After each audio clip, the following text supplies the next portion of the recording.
जय हिंद दोस्तों, मैं डॉक्टर आशुतोष त्रिपाठी अपने YouTube चैनल संगम की आवाज़ में आपका स्वागत करता हूँ। आज मैं एक ऐसी कहानी के संदर्भ में बता रहा हूँ जो मैंने भी सुनी, मेरे पिताजी ने भी सुनी, लेकिन यदि ये वीडियो ना देखते तो शायद मेरे बेटे भी यही कहानी कहते हैं। वो है बाबा अमरनाथ से लेकर। ये कहानी ये प्रचलित है कि बाबा अमरनाथ की जो गुफा की खोज है मुस्लिम गडरिया ने की थी, और ये मैं सुनता चला रहा हूं अपने पिताजी से भी, और मैंने भी पता नहीं कितने लोगों को बताया कि एक मुस्लिम गडरिया ने इसकी खोज की थी 1800 के आसपास। लेकिन आज के वीडियो को देखने के पश्चात आपके मन से भी यह भ्रम दूर हो जाएगा कि किसी मुस्लिम गडरिया ने यानी खोज की थी। बाबा अमरनाथ की तो पहले से ही वहां विद्वान थे। ये तो औरंगजेब के काल में जितने भी इतिहासकार थे उन्होंने बाबा अमरनाथ के बारे में लिखा। इवन 1148 में जो कल्लण की राजतरंगिणी है उसमें भी बाबा अमरनाथ की गुफा का उल्लेख है। तो कैसे एक मुस्लिम गडरिया ने की थी, क्योंकि 1148 के आसपास तो कोई मुस्लिम शासक या व्यक्ति तो भारत में था ही नहीं। तो ये कहानी कहां से प्रचलित कर दी गई? आज की वीडियो को देखने के बाद आपके सारे भ्रम इसके संदर्भ में दूर हो जाएंगे। वीडियो देखने से पहले आपसे आग्रह है कि वीडियो को लाइक करें, शेयर करें और सब्सक्राइब जरूर करें। आइए देखते हैं बाबा अमरनाथ के संदर्भ में एक सच्चाई। आप में से कई लोग शायद अमरनाथ के दर्शन करने गए हों। बहुत सारे लोगों ने बाबा बर्फानी की तस्वीरें देखी होंगी।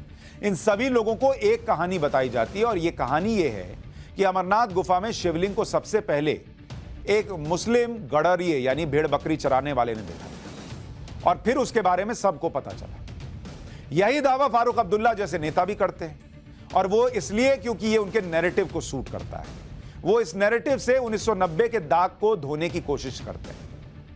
पहले आप सुनिए कि फारूक अब्दुल्ला ने क्या कहा, फिर जरा पूरा हिस्ट्री का चैप्टर खोलकर बताऊंगा क्या सच है क्या झूठ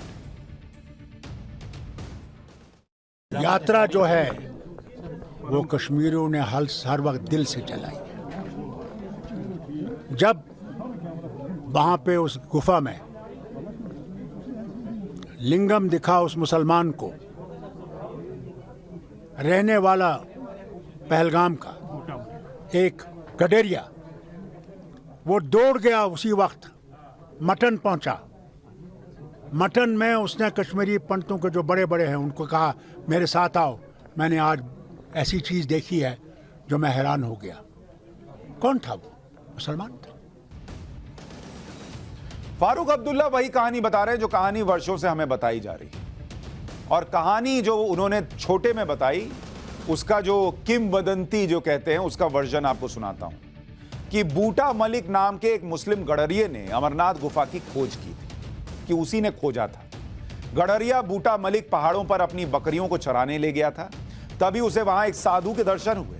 साधु ने बूटा मलिक को कोयले से भरा एक थैला दे दिया। जब बूटा मलिक घर पहुंचा और थैले को खोला तो हैरान रह गया। थैले में कोयले की जगह सोने के सिक्के थे। इसे देखकर वो काफी खुश हुआ। बूटा मलिक को लगा कि उसे उस दिव्य साधु को धन्यवाद देना चाहिए जिसने उसे सोने के सिक्के थमा दिए। इसलिए बूटा मलिक दोबारा उसी जगह पर पहुंचा जहां उसे साधु के दर्शन हुए थे, लेकिन बूटा मलिक को दोबारा वो साधु नहीं दिखे। इसके बजाय उन्हें एक पवित्र गुफा मिल गई। गडरिया बूटा मलिक गुफा के अंदर गया तो उसने देखा कि भगवान शिव बर्फ के बने शिवलिंग के आकार में स्थापित थे। इसके बारे में उसने लोगों को बताया, और इस तरह पवित्र अमरनाथ गुफा की खोज हुई।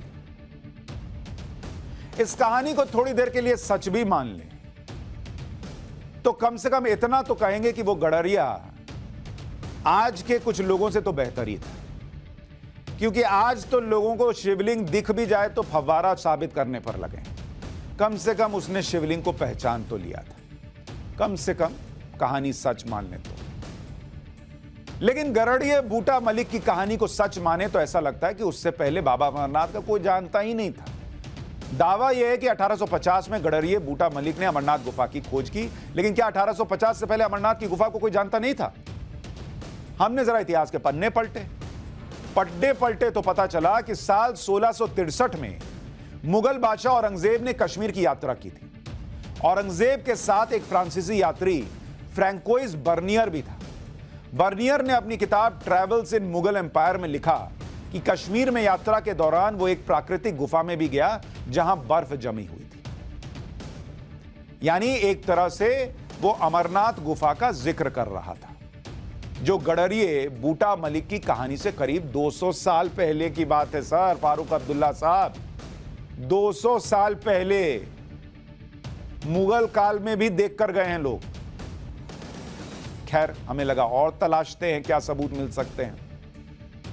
आयरलैंड के एक इतिहासकार विंसेंट आर्थर स्मिथ ने फ्रांसीसी यात्री फ्रैंकोइस बर्नियर की किताब का जो अनुवाद किया, तो उसमें भी उन्होंने लिखा कि बर्नियर ने जिस गुफा का जिक्र किया था वो अमरनाथ गुफा ही थी। विंसेंट आर्थर स्मिथ ने लिखा कि बर्फ से ढकी वो गुफा अमरनाथ गुफा थी, जहां टपकते पानी से बर्फ की एक आकृति बनती है और हिंदू श्रद्धालु उस आकृति को भगवान शिव मानकर उसकी पूजा करते हैं। 200 साल पहले कोई गरड़िया नहीं था, ट्रैवलर था, लिख के गया। इसी तरह से कश्मीर के ही महाकवि कल्हण की एक रचना राज तरंगिणी मिली, जो सन 1148 में लिखी गई थी। अभी तो 200 पे ही लोग कूद रहे होंगे कि 200 साल पहले का इतिहास कहां से लेकर आ गया वो गडरिये से 200 साल पहले।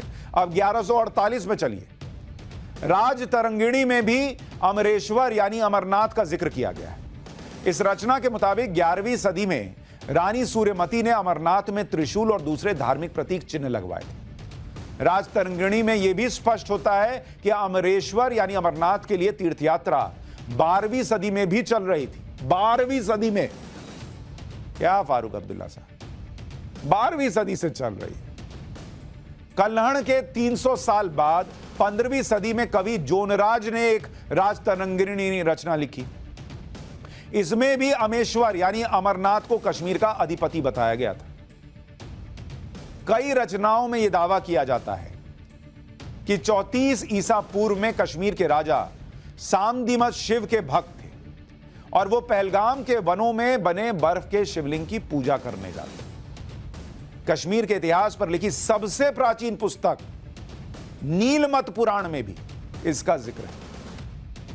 भृगु संहिता के 10वें चैप्टर में अमरेश्वर महादेव यानी अमरनाथ का उल्लेख किया गया है। अमरनाथ गुफा से जुड़ी एक प्राचीन कहानी भी है, जिसके मुताबिक एक बार कश्मीर घाटी पानी में डूब गई थी और एक बड़ी झील बन गई थी। कश्मीर घाटी को बचाने के लिए ऋषि कश्यप ने सारे पानी को कई नदियों और छोटे छोटे जल स्रोत के जरिए बहा दिया। उसी दौरान हिमालय की यात्रा पर जाते हुए भृगु ऋषि वहां से गुजरे और पानी का स्तर कम हुआ तो सबसे पहले पवित्र गुफा के दर्शन हुए। जब लोगों को गुफा में शिवलिंग का पता चला, तभी से अमरनाथ उनके लिए शिव की आराधना का प्रमुख स्थान बन गया। तभी से लाखों श्रद्धालु शिव के इस दिव्य स्वरूप के दर्शन के लिए दुर्गम यात्रा का पार कर दर्शन के लिए जाते हैं। तो कोई फारूक अब्दुल्ला साहब को बताया कि कहानी अच्छी बात है, हिंदू मुसलमान से मोहब्बत करे, मुसलमान हिंदू से करे, इसके लिए कहानी की जरूरत नहीं है साहब। एक दूसरे के लिए अच्छा सोचने की जरूरत है, सर तन से जुदा नहीं करना है, यह समझने की जरूरत है। कोई मुस्लिम गरड़िया ढूंढ दिया, ये गंगा जमुनी तहजीब होगी, इसकी जरूरत नहीं।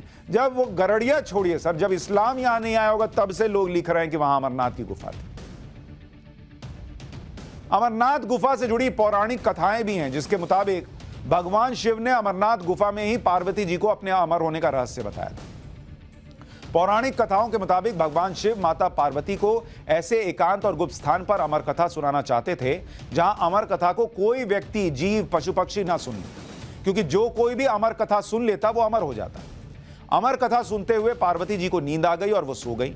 जब भगवान शिव अमर कथा सुना रहे थे तब वहां 2 सफेद कबूतर भी थे जो कथा सुन रहे थे। इस तरह उन 2 कबूतरों का जोड़ा अमर हो गया। मान्यता है कि आज भी भक्तों को गुफा में दोनों कबूतरों के दर्शन होते हैं।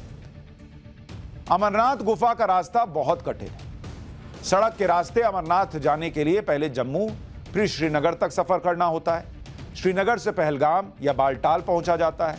इन 2 जगहों से पवित्र यात्रा की शुरुआत होती है। अमरनाथ गुफा पहलगाम से 46 किलोमीटर दूर है और बालटाल से 14 किलोमीटर दूर। पहलगाम और बालटाल तक आप किसी भी वाहन से पहुंच सकते हैं, लेकिन वहां से फिर पैदल गुफा तक की यात्रा करनी पड़ती है। बालटाल रूट से दूरी सिर्फ 14 किलोमीटर है, लेकिन यहां रास्ता बहुत कठिन है और सीधी चढ़ाई है। पहलगाम के रास्ते से अमरनाथ गुफा तक जाने का रूट पुराना रूट है, जिसमें करीब 3 दिन लगते हैं। हर साल लाखों श्रद्धालु अमरनाथ गुफा में बाबा बर्फानी के दर्शन करते हैं। और ये किसी गराड़िए के वजह से नहीं जाते हैं कि उसने ढूंढ दिया, कह दिया अरे देखो शिवलिंग मिल गया, अरे चलो चलो चलो। सदियों से जा रहे हैं सर।